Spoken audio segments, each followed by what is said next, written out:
Okay, since I'm done with Tutankhamun, dug out the next board that was on my pile of boards to do. This is one I bought on eBay for something like 25 bucks or something. It's written on here RushNAttach. If that's correct, then the pinout for this is going to be the same or very similar to Tutankhamun. I can use the same test harness to at least power it up and see the video. Controls might be different, cornering it up and stuff like that might be different, but the game should display. Now this board has some corrosion here, so the first thing I'll do is I'll clean this corrosion up as best I can. Some corrosion here too. And then I'll plug it in and see what happens. But this is just an introductory video to show what I'm going to be working on next. Alright, so I got the corrosion cleaned up pretty good, not perfect. Best I could do with alcohol and a toothbrush. Better than it was. That's about all I can say about it. So anyway, let's turn on and see if it works.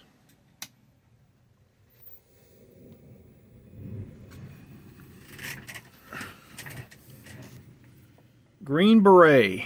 So it is not a RushNAttach, it's a Green Beret, which I think is the same game, just a different name. I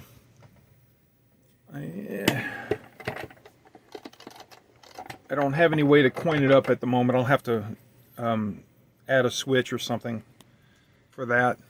But also I don't have the pinouts either, so I'll need to see if the controls match even closely to what they are for the Tutankhamun game or Scramble or whatever. Usually the controls are the same, and also the coin switch is usually the same. I wonder why this one would be different. All right, well anyway, so the graphics look pretty good. Oh, there's a little, that might be a glitch. There are some glitches going on, but I don't know what the voltage is. Let me check the voltage at the board. Maybe it's too high or too low. Okay, so the voltage at the board was at 5.6 volts, which is too high. I've adjusted it to 5 volts. Let's see how the graphics look now. Color looks really good. Everything's looking really good so far. Oh, there's some glitching going on there. Yeah, some glitches going on there.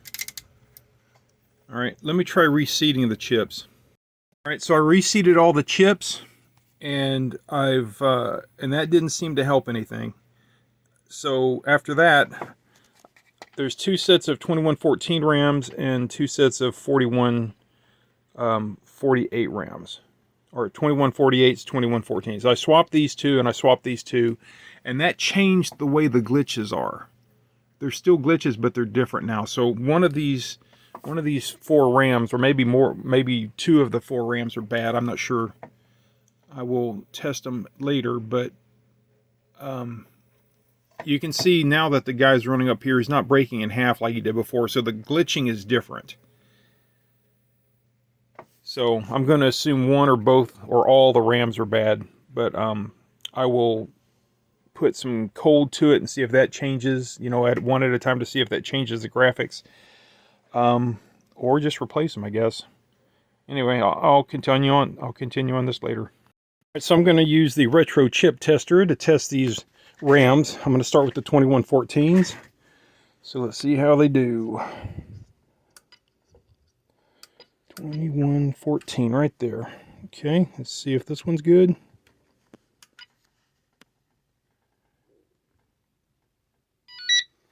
Okay, that one tested good. Let's try this one.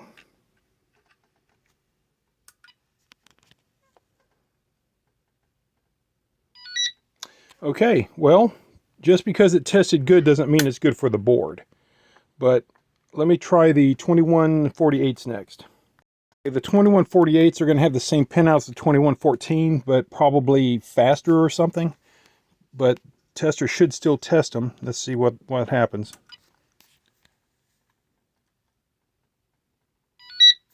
All right, that one passed.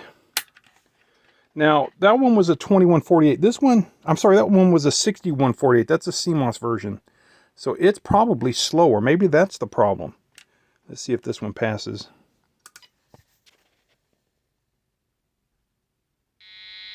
No, it failed. Let me try it one more time.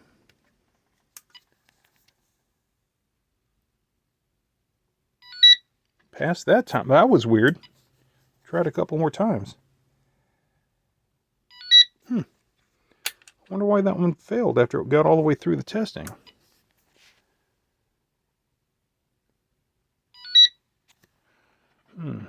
Pin's dirty? Yeah, they're a little cruddy. Let me clean those pins up. There's the other chip there. Let me just clean those pins up and put it back in the board and see what happens. Alright, so I've cleaned the pins up on those two guys. I didn't clean these. We might do that next if this doesn't work. Let's see how the video looks now. If it even comes up anymore. Yep, came up. Now there was some, well, it didn't stay up long enough for me to talk about it, but on the title screen there was a little bit of missing graphics before, and it wasn't missing this time. So far this looks perfect. I don't see any problems. Okay, see that little blemish right there?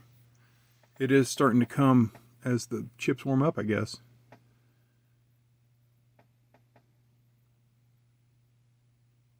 Okay, that looks good.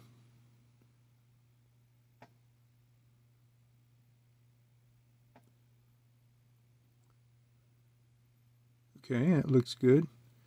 Before, that guy, when he was up on top, he would be half gone. Oh, okay, see, he was missing up there. Half of them was missing. All right, let me do some more cleaning. So just as an experiment, I've removed the 6148, the CMOS one that I think is going to be slower than is needed for that. And that's what you get. You only get half of the graphics. But the half you get looks like it's pretty stable. So I'm thinking that 6148 is the problem. It's not fast enough. I'm going to have to dig up a 2148 somewhere. So that it's missing graphics. Let's see what happens when he climbs up the ladder there. He's usually half gone when there's a mistake and he's not half gone. Another thing I'm looking for is the title page. That piece right there is still kind of messing up, so maybe this RAM is the problem too. Anyway, let me see if I can dig up some new 2148s. So I did find one 2148 and I slapped it in there. So there's two 2148s now. The 6148's sitting on the sideline. Still getting some glitching and stuff. Seems like as the board runs longer, it warms up and it doesn't do as well. I'm thinking at this point we still have corrosion. Yeah, even though I brushed it up and stuff and cleaned it up some, there's still corrosion here and there. So especially close to these RAMs, I'm wondering if these chips here don't need to be removed and cleaned up and socketed. So that's what I'll do. The ones closest to the RAMs, I'll replace those, put sockets, clean up all the corrosion underneath the chips and stuff, because if corrosion is crossing two legs of a chip, or two vias or something, then that could cause problems with the signal, and it could cause that probably. So not tonight, I won't be doing it tonight, but that'll be what I do next, is replace, remove the chips here and put sockets in. That's it for tonight. Thanks for watching.